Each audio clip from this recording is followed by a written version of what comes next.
ሀብታም ጋር ሆነ ጥሎሽ ካልታለልሽ መኪና ገዝቶ ካልሰጠሽ 40 ግራም ወርቅ ገዝቶ ካልሰጠሽ ሰላም የሚሰጥሽን ባል አግቢ። ሰላም የሚሰጥሽን ባል፣ ፕሮቴክት የሚያረግሽን ባል፣ ብር አይደለም ፕሮቴክት የሚያረግሽ። ራሷን ልታጠባ ቪዲዮ ስትሰራ ቪዲዮን ላይክ አድርጓል ምናምን ነገር ሲባል ነው የነበረው።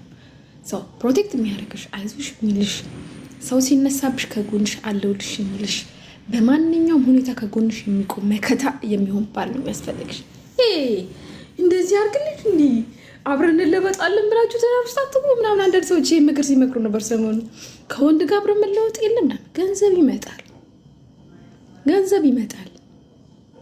ገንዘብ የማያመጣቸው ብዙ ነገሮች አሉ። ፍቅር፣ መከባበር፣ ሰላም ምናምን የሚባሉ ነገር በገንዘብ አይገዙም። ፍቅር፣ መከባበር፣ መተሳሰብ፣ እምነት ካለ ግን ገንዘብ ይመጣል።